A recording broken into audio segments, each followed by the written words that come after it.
And welcome back to Snack-ime, everybody. How you guys doing? I'm Just doing good. Well, there's kind nobody of. responding. I don't know why I phrase it like that because nobody talks to us.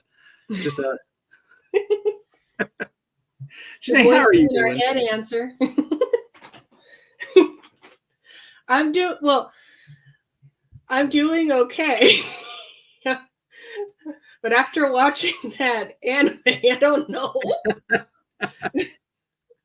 Um, okay. Yeah. I threw a curveball at Jenae this month, and we are covering Alien Monday. It's an animated tribute to both the Alien franchise and 80s anime. We'll talk about that more in detail here in just a little bit. But we are taking a little bit of a deviation from our usual Japanese themed snacks.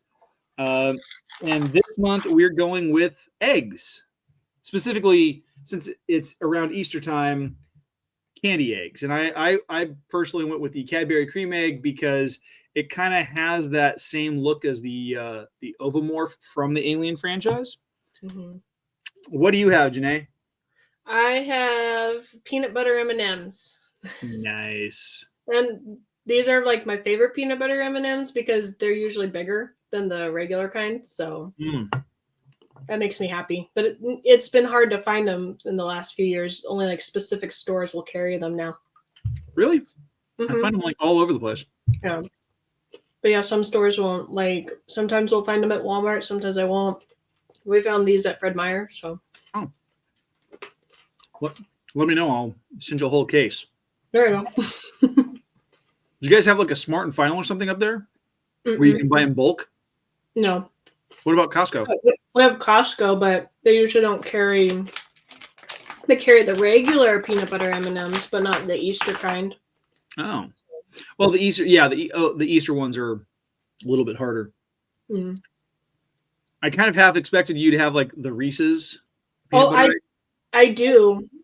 They're actually in the other room. I tried one yesterday, but I'm very picky about my Reese's cup eggs because like the ones with the flat bottom, Mm-hmm. they taste like regular Reese's cups, but there's little ones that look like eggs that are the complete oval, and like the peanut butter inside tastes really different.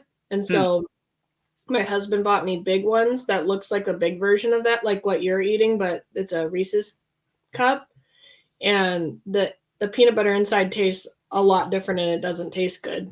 Hmm. It's creamy, but then there's like little peanut chunks in that, and so it's not that smooth like you usually. Oh, So yeah.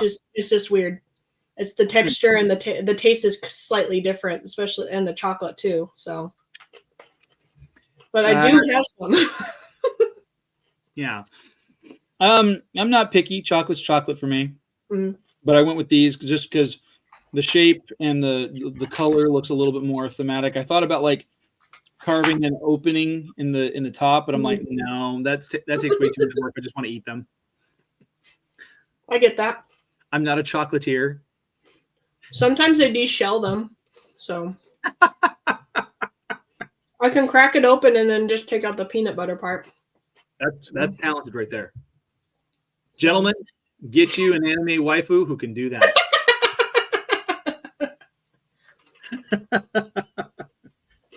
Of course, the guys watching our show probably don't have any luck with women anyway. So, hey, they're part of the same club that I am. Woohoo! All right. So we are talking Alien Monday, and so Jenae, I first and foremost, I want to apologize. I did not intend to scar you for life and give you PTSD just by watching a cartoon series or a cartoon in general. Are you okay? I feel I'm at an impasse because I want to know more, but it freaked me the heck out watching the whole time. Mm-hmm. Plus, um, It did, like, the style wise was very 80s / early 90s anime. Yeah. But my problem was it wasn't, when it comes to 3D, this was better 3D than others. But like it's very like when they do 3D in anime style, it just feels very like video game cut-esque or like choppy, and it's not that smooth kind of like when it's background big rigs or like mechs and stuff, it's like it looks smooth and good, but like when they're trying to animate like humans, it's almost like it's marionettes, and so it's not this smooth. It's just kind of like There's something disjointed or there's not a whole lot of fluidity.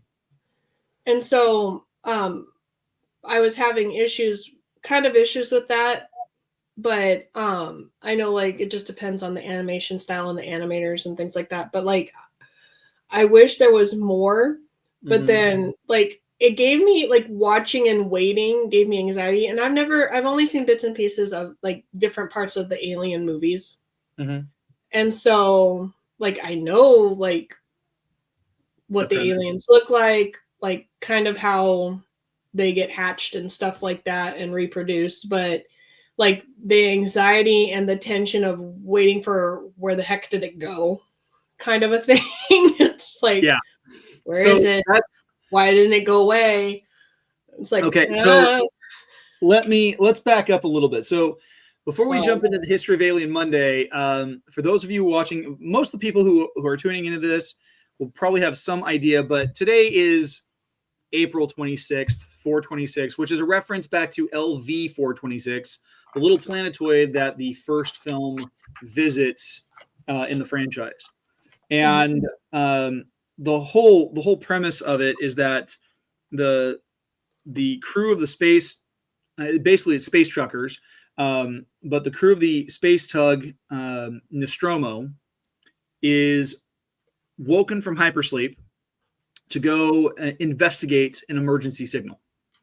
And really the signal isn't a SOS beacon. It's more of get the heck away from this area because it's a bad place to be beacon. But they don't read it in time. They go down to investigate. They find an alien ship. It's everything in there is dead. And one of their crew members, Kane, who is played by John Hurt, a.k.a. Mr. Ollivander from Harry Potter, he stumbles upon a section of the ship filled with a bunch of these leathery-looking eggs. And they're about a meter tall. He sticks his face over one as it opens up.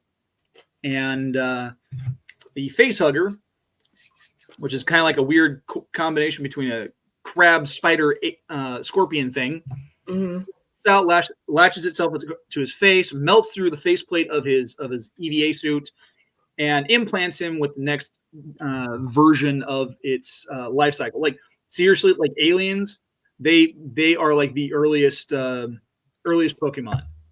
You've got your Xenomorph, you've got your face hugger, you've got your chest burster, then you've got your warrior drone, and then eventually the queen alien. Which is introduced in the second film, Aliens. And that's pretty much the life cycle. And everything is just death. And so there is definitely a tension, especially with the where is it going? Because like the less you see of it, the more scary it becomes. And there's a very claustrophobic vibe in that first film because it's essentially a slasher film in a haunted house in space. Yeah. So, so that's that. And so this is, I'm going to add this to the stage because I made this nice little vignette of stills from the animation. So this is Alien Monday. And like you said, it's got that early 80s vibe. So the skills look great.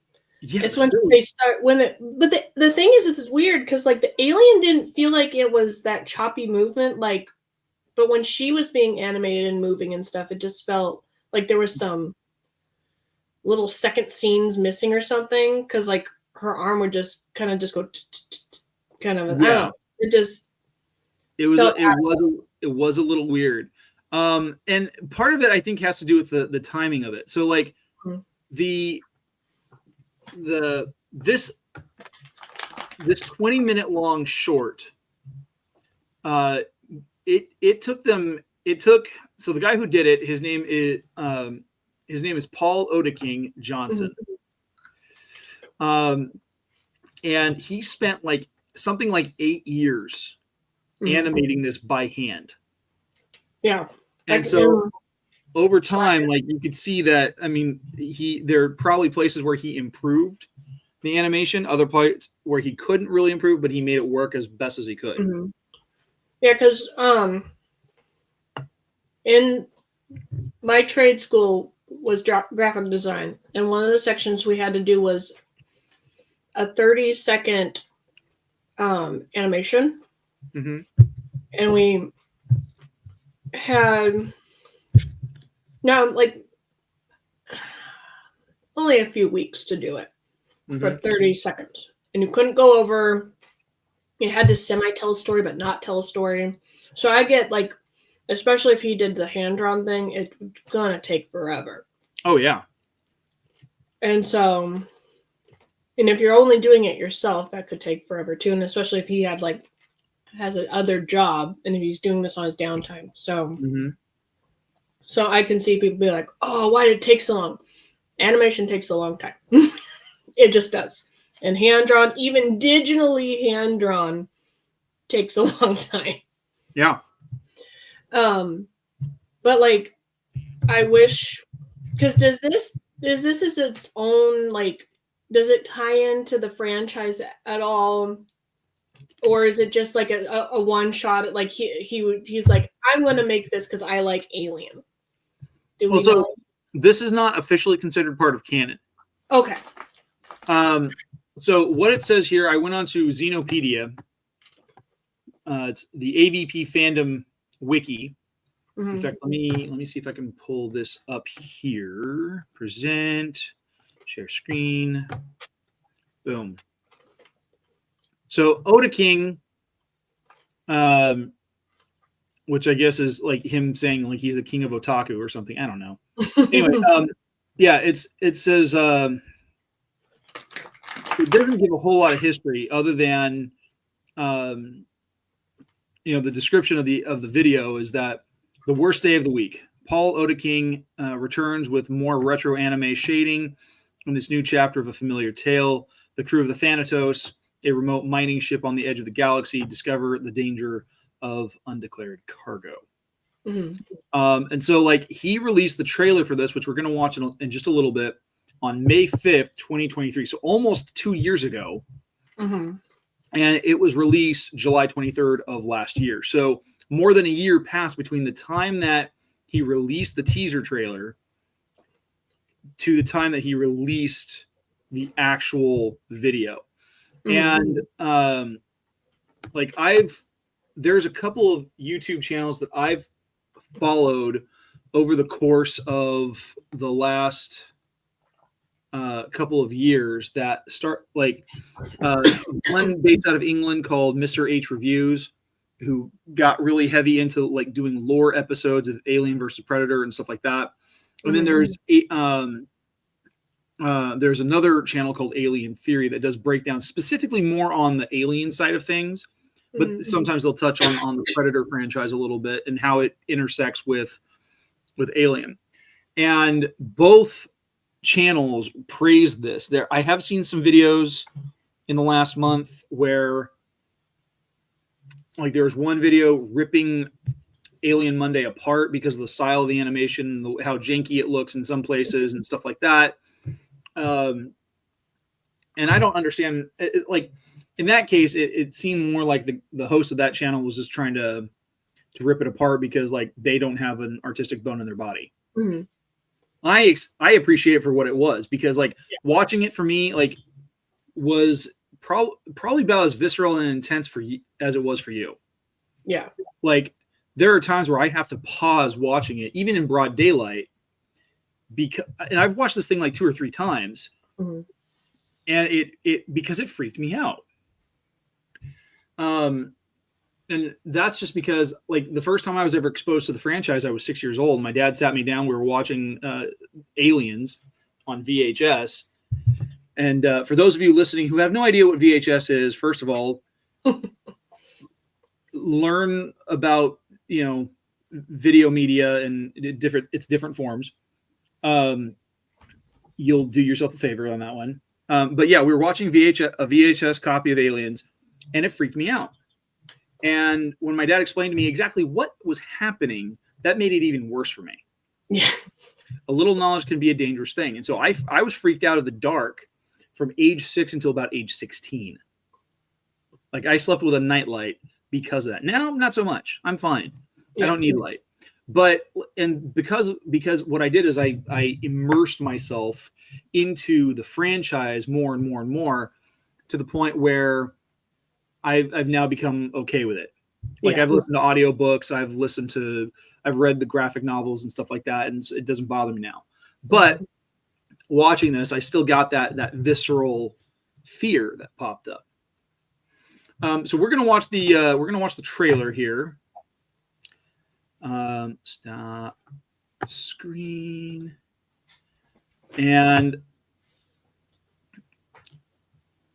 then we'll talk more about the actual episode. And I don't think we're going to get dinged by any kind of copyright claim. I don't think. Knock on wood.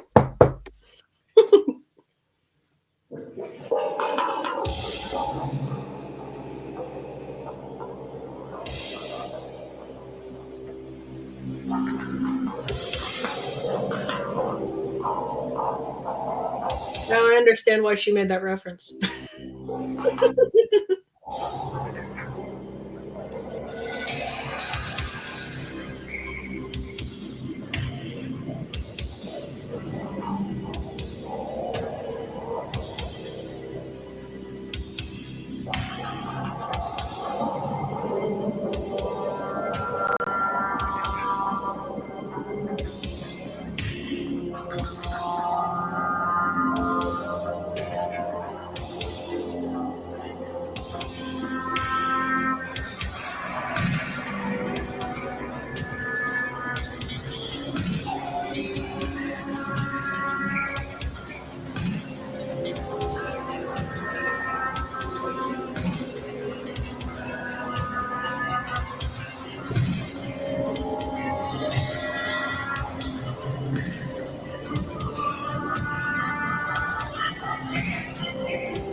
So that was the trailer, and, like, I don't know, how do you feel watching through that? Like, I don't feel as uneasy with just watching the trailer, but like watching the show itself, I just, with the context and stuff. And then, as I said, only certain parts felt like a little that wasn't smooth. But when you're the only animator, you can only do so much. And then it's like, if you take breaks or something and it's like, oh, where was I at? I understand. Yeah. But like, even if you go back and watch 80s anime, sometimes it's not the best. And sometimes even 90s anime, sometimes it's not the best. Because, like, take Sailor Moon, for example. My favorite anime. Mm-hmm. If you watch the original OG anime, sometimes 3 episodes will be one certain style, and then 1 episode in between it will be a completely different style, and then back to the other style. Was that because they had different studios working at different times on different? I think so, because like one of my favorite villains, his Prince Diamond, or at least the original English dub, he's called Prince Diamond. he looks different depending on what part of the series/season you're in. Right. Kind of a thing. So, and they also, they did that for Crystal, which I'm glad by the time that when they got through to the very final with the Cosmos, they fixed the animation style back to like a more sleek, clean. Mm-hmm. But like when they first did Crystal, they relied on way too much 3D animation, and it looked really bad. Oh. And because they were trying, I understood what they were trying to do. They were trying to combine the original anime style with the manga style, but it didn't translate right. And then like I think it's like season 2 of Crystal, they changed it and kind of fixed it. And I kind of wish they would go back to season 1 of Crystal and redo that animation style and fix it, because they did it a disjustice. Yeah. So let's talk story here. Basically, the premise of Alien Monday is the main character, which I can't remember if we get a name for her or not. Oh, I can't remember what the AI computer ship called her. Let me find out. Hold on. I've got it here somewhere. And there we go.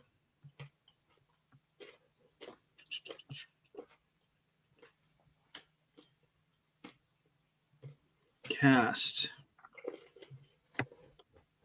Her Ashlyn, and then the computer's name is Conrad.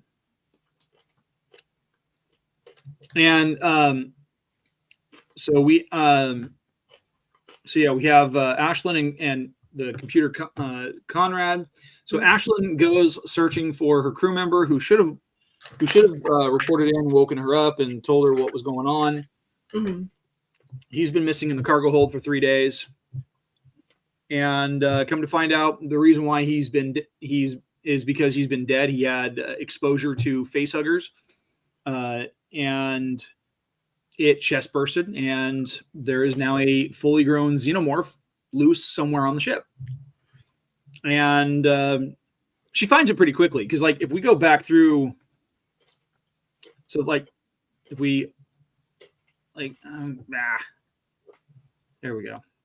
So like this is Ashlyn. She's just gotten out of hypersleep. She's making herself coffee and what I can assume is some kind of breakfast cereal or gruel of some kind. And then this is where she is stumbling upon her coworker. I didn't want to show the scene with the maggots because that was just gross. Yeah, but we can obviously, this is an egg that opens. We see this in the trailer. In fact, it opens at her presence because hey, there's another potential host. And then, she's. Is it like that in the other movies where like they're kind of dormant until they can sense something? That is exactly how they are. Okay. So like they won't hatch unless they can sense that there's a host nearby that they could use in a way. Sometimes they're brought, sometimes they're like in Aliens and in the newest film, Alien Romulus, you do see face huggers roaming around waiting for a host. Like they stay active until they're able to find a host. Okay. Once they've found a host and they've done their job and they've made the implantation, at that point they fall off and die. Yeah. It's kind of like some bees where once they sting you, they're done. Mm-hmm. Yeah, that's pretty much it. So this is Ashlyn. She's sitting down in the corridor and she's freaking out against the bulkhead. And I actually like this next scene because this next clip, because here she is, like, talk about the continuity. Like in the last scene, she's got her left hand to her face and she's crying. Here we have this profile shot, and I loved the animation on this because it was so subtle. Because as it zooms out, there you see the xenomorph just huddled. Yeah. At the end at the other end of the corridor. I was like, holy crap! Why did it not right there? And then just this beautiful shot, like the detail in the animation. And again, like I love the references back to 80s anime because like now, I mean, we get so much more detail because the way things are drawn, but like look at like the lighting, the shading, the detail is like you get every sense of that biomechanical danger. Mm-hmm. And I think they capture it very well. And then it's her trying to pursue or trying to get away from and find a way of killing the Xenomorph, which it ends up killing her captain, and she's the lone survivor, which is so not. Was it just 3 of them? Just her, the captain, and the engineer guy or whatever? Yeah. Okay. Because I could like from when they panned out through the other pods, is there other people in there? Or... I felt so bad for the captain. Yeah, wake him up. Like, oh no, he woke up at the wrong time. I just love how subtle it was. Like she's watching the security footage, and she sees the Xenomorph climb up into an air vent, and the next thing you know, it's climbing down behind her. Yeah, it's creepy. Like, no thanks. Yeah, and that's the kind of stuff that happens. Like there's a scene in Alien 3. They're on a prison planet called Furina 161, and during a meeting of the inmates, the warden is kind of giving them a what for about what's happening and how things are going. He's trying to lay out the narrative for what they should expect because he's trying to dispel any rumors that there's some kind of monster. And all of a sudden, like he's standing underneath a vent similar to this size here on the screen. Mm-hmm. And the Xenomorph just reaches down and grabs him by his head and just pulls him back up and kills him. Yeah, like out of the blue. And so like I wouldn't want to mess with any of these creatures. So story-wise, like what was the thing that kind of stuck out to you the most? Well, I want to know like how the eggs got onto the ship. It's like, did he put them on there and then the facehugger got him? Or chances are they were smuggled on board. Yeah, and it's just like, and then who the heck did it? Why would you do that? It's like, were they trying to get rid of it so they didn't have to deal with them? So typically what's happened in the films is that Weyland-Yutani, which is the big mega corporation that's in charge of a lot of stuff on Earth with mining and shipping and stuff like that, they have been trying to get a hold of the Xenomorph for a variety of different reasons, for research and development, for their weapons programs, bioweapons, whatever. There's so many things that they're doing a horrible job at it because they kill of course everybody. They are, because they're trying to control something that can't be controlled. And like that so that seems to be the case, because the Xenomorphs themselves are incredibly resilient. Like the premise for Alien Romulus is that the Xenomorph that Ellen Ripley deals with in the original 1979 film, she blasted out of an airlock, and it, most people think, okay, well, it's just dead. It's in the vacuum of space. It's not, there's no way it can survive. Yeah.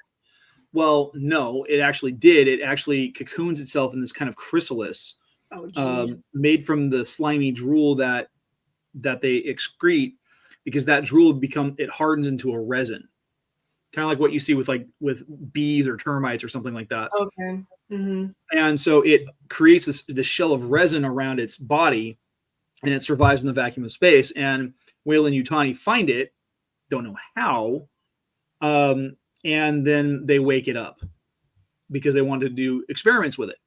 Problem is, it goes on a rampage and kills most of the station. Apparently they don't learn their lessons. No. Well, but then because she was on their impression of finding gold, so it's like, so if you're not going to tell the people that are transporting or if they're smuggling. I don't know who got, like, if the captain got like a bribe or something, say, hey, come bring this to us, kind of a thing, or the guy that more than died. likely it was probably the engineer that got it, that was being paid to get things smuggled on board. He probably went to go check the cargo and got jumped. And so, and then of course everybody else is none the wiser, and then so it's like, hope that money was worth it. It was not, because he probably didn't get paid until delivery. But then, like, when in near the end, where like she releases the not would it be like the drilling ship or whatever, or the ship that they would have gone to the planet? The laser drill. Yeah, and I was like, what the heck is she doing? Wait, why is she going towards it? So she's not. And I was like, oh, I get it, why she wouldn't stay on the ship, because there's still eggs. It's like, but then you're going towards it. You don't want to stay on you're the a ship. human. What do you think you can do against this thing that's bigger than you? You don't want to stay on the ship, because I mean, we're talking about a 2 meter tall, 3 meter long xenomorph that its entire. It is. So it's like, well, no, but its entire existence is about destroying and killing everything. Yeah. So that gave me a lot of anxiety too. And then when things exploded, it's like, oh no, she did all that work for nothing. And so I'm just waiting. Went to the end. I was like, it's not going to just randomly pop up on the windshield and be like, ha! I got back. But then she's in the cabin of that laser drill. Yeah. She's running out of air. She's kind of screwed. So either way, it's a death sentence out there. Yeah, I was like, oh no, and then there's no one can hear her.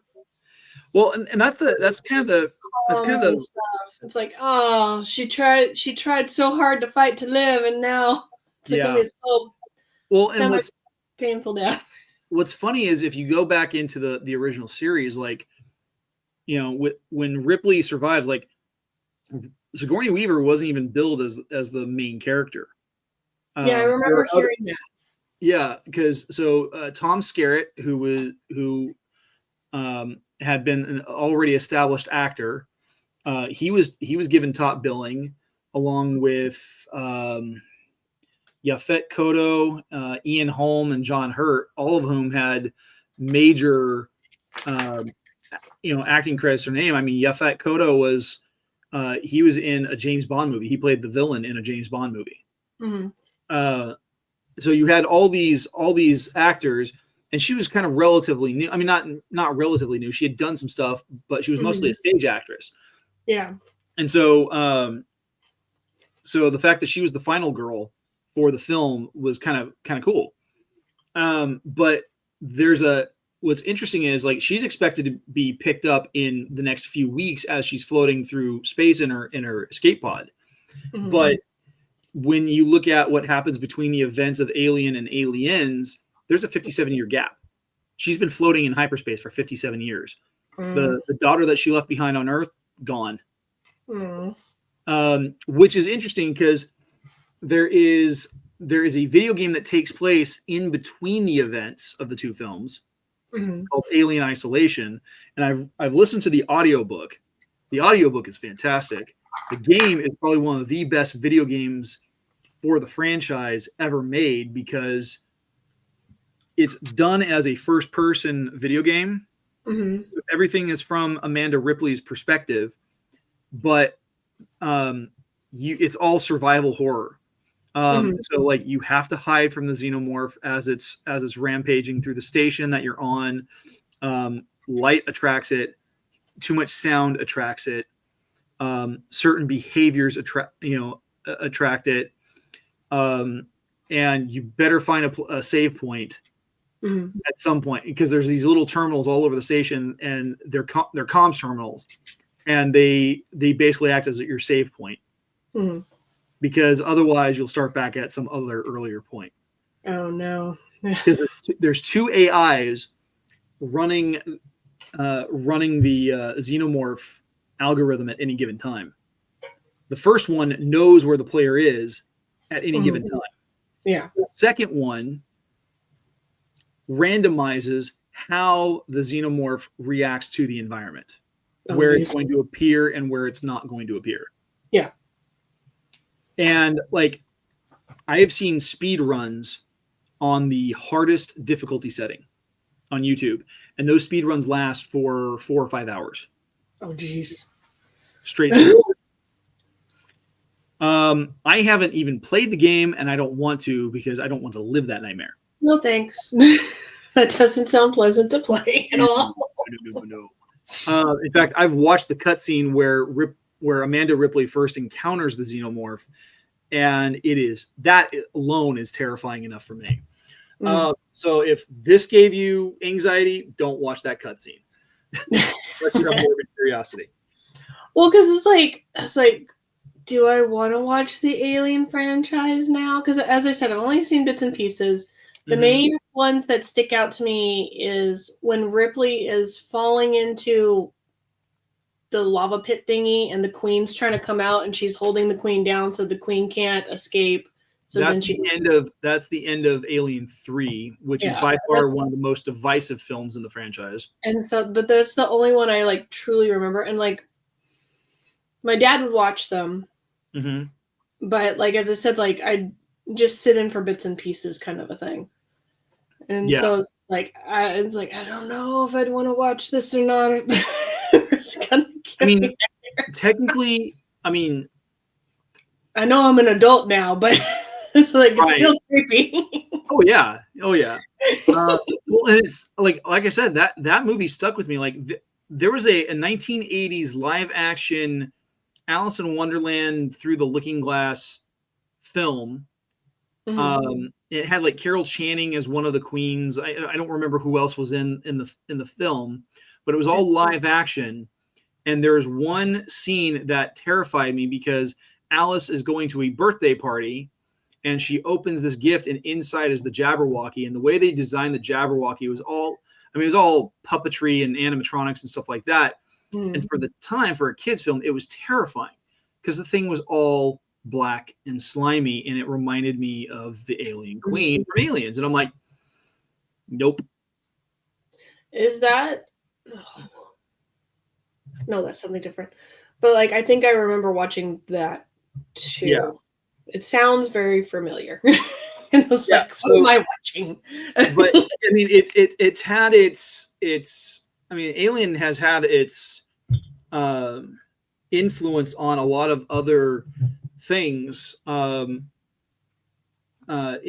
pop culture. I mean, if you've seen the most recent Suicide Squad movie with Idris Elba, and the one where they go to the jungle island and they're facing the giant starfish thing.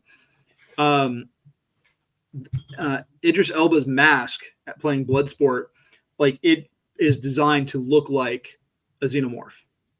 I don't know if that was intentional or what, but that it evokes that imagery. And so like I posted a meme not too long ago when Star Wars: The Acolyte was coming out, where it shows like a picture of like a xenomorph and then Bloodsport's helmet and then Kylo Ren's helmet. And then you get Smilo Ren's helmet, which looks like this weird cheap version of the three of them fused together into one massive blob of plastic. Nice. And I'm like, the caption I gave it was, "Yeah, you can copy my homework, just don't make it obvious."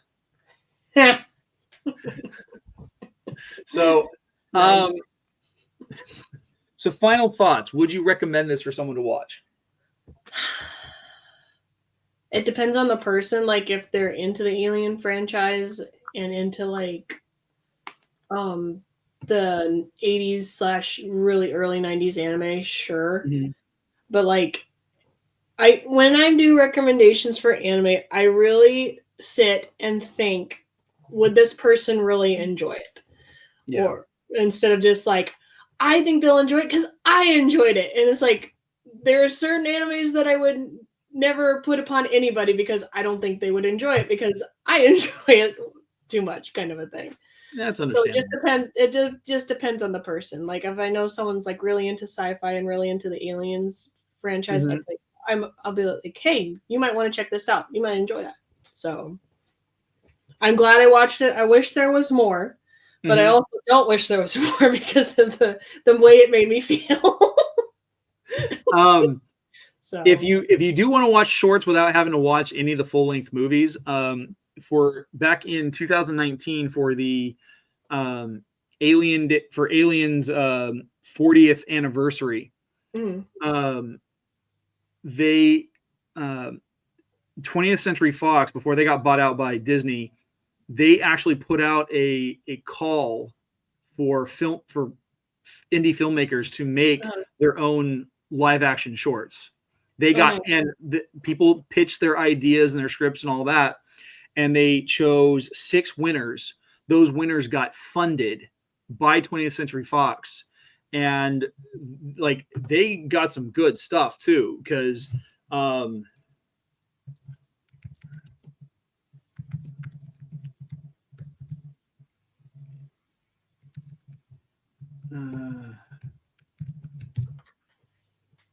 yeah, you can find them all the short films on YouTube. They're all there. There's a total of 6 of them. There's called the first one is called Containment. Then there's Specimen, Night Shift, or Harvest, and Alone. And the one I like the best out of these is called Specimen. It's about this gal working in a Weyland-Yutani greenhouse. She's just analyzing plant specimens, and she's got a German Shepherd with her, and she's been training the German Shepherd to be, protective and be a guard dog and stuff like that. And so so she gets to work. She's working this night shift, and she's listening to music and rocking out. Then all of a sudden, she kind of just gets this weird sense, and it's really cool how the music shifts from being like just blaring for the audience, but then it turns into a diegetic sound where she takes it off and you can hear it coming from the headphones, and then her hearing focuses on the actual sounds outside of the headphones, which you kind of get that weird tinnitus sound followed by the dog barking. Oh, geez. The dog is freaked out, and she finds that one of the barrels of dirt had a face hugger in it. Oh, and she battles it, and the dog starts fighting it, and it's trying to get a hold of the dog's face, and eventually they kill it, and you find out that the dog actually was an android. Oh, okay. Because androids are a common theme threaded into this, into the series, and so in theory, the dog should be immune. You think, but the dog gets destroyed because they've got acid for blood, and so but the shorts are really good. Some of them are a little creepy, a little scary. But that's the whole point, is that this is like it's a form of cosmic horror that I think to some degree was influenced by the likes of H.P. Lovecraft. So, okay, yeah, because there's something existential about it, and this idea of madness. In fact, back when Dark Horse had the imprint for all things Alien and Predator, there was a whole series like there was one called, I think it was Nightmare Asylum. Where people on a prison, or not prison, but like it was a planet with a sanitarium, and like a xenomorph outbreak happens. So imagine already being crazy. Is that real, or is that in my mind? It's just all in my mind. I'm wrong. All right. Well, we're gonna wrap up here. All right. Jenae, how can people get a hold of you? They can find me talking some geek stuff on the Geek Gauntlet podcast on Saturdays at 7 p.m. Pacific Standard Time. And you can find me on my Instagram for my drawing challenges at JELXINB. Right now I'm doing all things Sailor Moon themed. And if you guys have any suggestions on what I should Sailor Moonify, new term, you can leave them in comments below. I've already hit my 100 days, so 100 more to go, right? Until the end of the year. Let's see if I can keep going. Well, I know I know I gave you the recommendation of doing Sailor Moon versus Mighty Morphin Pink Ranger, but Sailor Moonify Mighty Morphin Pink Ranger's costume. I could try that. When I first just glanced at it, I thought that's what it was, and then I looked at it, I was like, oh, I have to do a semi-scene. That'll be interesting, because like when I did this drawing challenge 3 years ago, it was just anything that people gave me. And one of my friends said Teenage Mutant Ninja Turtles fighting a pizza monster, and so I kind of did that. The main part of the drawing was the pizza monster, and then the Ninja Turtles were semi off the page, so you couldn't really see, because I'm not that great at drawing group shot things. So like you'll see like a foot and a hand, or like the back of the turtle and things. I'll have to look through my books to find it. And I'll send it. I can repost it. So yeah, that'll be cool.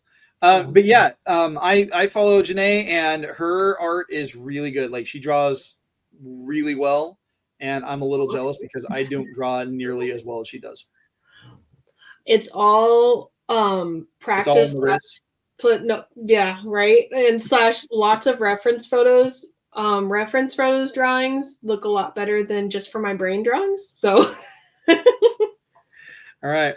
As for me, you guys can find me on Instagram and X at GKJ_publishing, where I talk about my books. I have a plethora of books. I've got a 5-book series, a fantasy series called The Archives of St. Gran. I'm working on book 6 now. Just 2 months ago, I had a new book come out called Midnight Playground. It is an anthology of collected short stories, ranging from cosmic horror to science fiction to urban fantasy to romantic comedy, and a whole lot of other stuff in between. I also do a show on YouTube called The Right Way, where I talk about book recommendations, author interviews, and creative writing tips. And of course, you can catch me on War of the Stars, on Feast of Fandoms, alongside which, well, Jenae doesn't co-host on War of the Stars, but at some point we'll get her on the show. I'd be like nodding, be like, okay. That's the one with the lightsabers, right? Yeah. Well, I mainly watched like the OGs and the prequels, and the new ones I have only watched technically once, and I did not enjoy them. So it's like I don't want to rewatch them again. But I don't know as much lore as you guys do. That's okay. You should tune in this next episode, because we're gonna be breaking down the Last Jedi, viewing it, and oh man, I am going to lambast it. I absolutely hate that movie. Like, there's some great visual effects. Story wise, I hate the movie. Yeah, I can't. Yep. Like, if both my kids are at the age where we want to try to watch the series with them, but then we're like, okay, do we go prequels then the original, or do we go original then prequels for them to understand? There's a couple of ways that you can do this. So let me see here.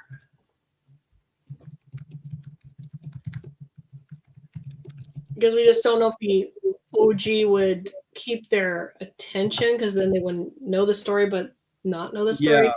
So I mean, it depends on what you want to do. I mean, if you're just watching the movies, I mean, what we've been doing on War of the Stars is we started with